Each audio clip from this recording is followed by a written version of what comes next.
Good afternoon po. I'm from Bicol Region po, Chief ng Rapis. Doon sa amin po, August 2013, nung na-approve yung Golden Rice. And yung mga nag-approve doon hanggang ngayon, bumibisita sa amin pag may sila anniversary, may June 12 yata, June 16, nagkataon na walang opisina.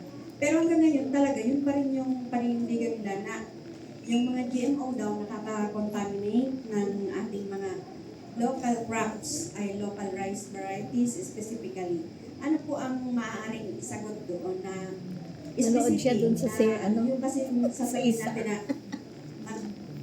malayo na pinag-aralan, maraming date na makapal, parang mahirap din pong ipaliwanag sa kanila kasi hindi siya specific. Para po tuloy bigyan, gusto silang bigyan ng survey na kumakain ba sila sa yung french fries, yung kumakain ba sila ng tofu, ano to, yung Toyo. nag-i-insulin ba sila, ganyan. Gusto kong makita talaga yung buhay nila kung paano ba nila na-apply yung pinaglalaban nila to the fullest na ayaw nila na binibitawan nila yung mga GMO. Baka yung mga manok nila pinapakain pa nila ng feeds na GMO din. Tingnan natin kaya yung buhay nila. Maganda yan ang pag-aralan, Going thesis yun. Kasi hindi nagbabago yung kanilang ideology, yung kanilang sinasabi. Pero ano naman kaya yung ginagawa nila? So nagka-clash yata yung sinasabi nila, ginagawa nila. May mga recruits kasi. So pwede po siguro makahingi ng meron kayong video. Wala kay budget nila. Bakunado po ba yung mga anak din nila ng COVID ganyan? Diba? Halimbawa, pag pumunta sila sa amin, pwede namin i-show or Wala kay budget nila. Sir. or any ABP or flyer brochure na yung in general sa biotech. Sa website, marami. May video nga eh. Ayan. Thank you ma'am sa sa pag-raise niyo po ng issue. Para dun sa mga information materials na kailangan niyo po, actually, madami po tayong resources na available Yes. for free and downloadable sa website ng ISA. Andun yung mga pinaka-basic information na kakailangan natin na tungkol sa mga biotech products. Sa YouTube. I-explain in its simplest form. Ayan. Some of these were supported, of course, in the Biotech Program Office para makapag-develop din sila ng mga materials na makakatulong sa atin. Well-curated po lahat ng mga information po and videos nila po sa kanilang website. Ayan. Ang ISA ay isang pakilala natin si ISA. Pakilala natin. At saka pakita niyo yung video. May video tungkol dun sa tinatanong niya. Nasa YouTube. Yan po. Ma-explain ko rin po tomorrow, no? So, ISA po, isa.org po. ISAA.org. Yun po yung website namin. So, marami po kaming materials doon. Golden rice po ba yung gusto nila? Opo. Alam ko ang... May moratorium, hindi na po yung so, BT at PED. Meron din po kaming bagong podcast ngayon na ginawa po katulong yung UPLB students. Yun po talaga tailored po para sa mga Pilipino. English po siya, gano'n. Tapos, maiksi lang, yun po. Pwede po ninyong, naka-pronta po yun sa website namin kasi bagong bukas po. Send ko rin po sa inyo at usap po tayo. Ginagawa na lang po namin, pinusok na lang namin sila ng mga intervention ng projects. Prepare pakainin. Pero hindi talaga na-resolve yung usapin sa LGU na ito. Another question po ay yung kay Ma'am Dorca. Yung nagbibigay ng pondo, yung biotech.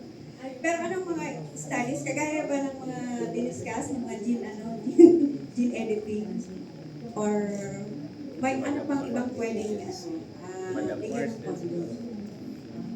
Like sa amin, yung namin kasi yung pineapple namin masyado nang maliit. Hindi nagagawa ng paraan na yung hormone sa pineapple maging malaki. Ano lang siya, matamis, pero paliit ng paliit. So, ganun sanang mga research.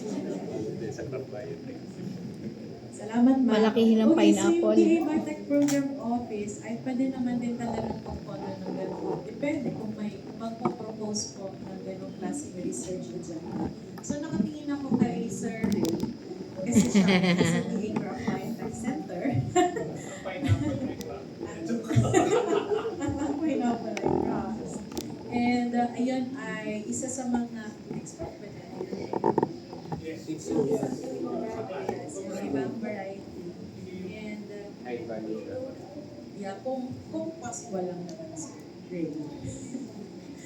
And so far, wala po akong alam pa sa pineapple. Hindi namin pa siya pinag-iisipan, pinag-aaralan ngayon sa Crop Biotech Center. Pero yun nga, kung ma-approve naman nila Miss Mars, nila Doc Paul, kailangan ng proposal. Ayan. Yes, ma'am. Pwede naman po kayong mag-propose din sa amin. Halimbawa kung sa inyo din, interested po kayo, pero hindi siya dun sa track ng modern biotech. Say, for example, sa traditional, pwede naman din po ang biotech program office po. Basta mag-partner din po kayo sa SUC. Saan ba kayo mag-send dyan?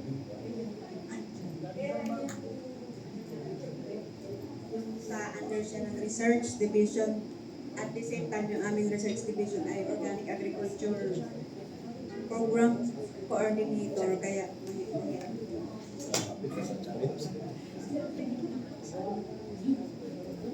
actually, mabait nga po yung PhilRice that time kasi kahit na naransak, kahit na na-vandalize yung lugar, hindi kinasuhan eh.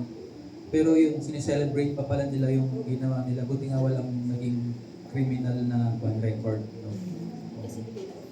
Ay, add ko lang din po. Regarding po sa grant, pero hindi po kami granting agency. But the usual approach po na nakikita ko is nag-a-approach po ng state universities and college.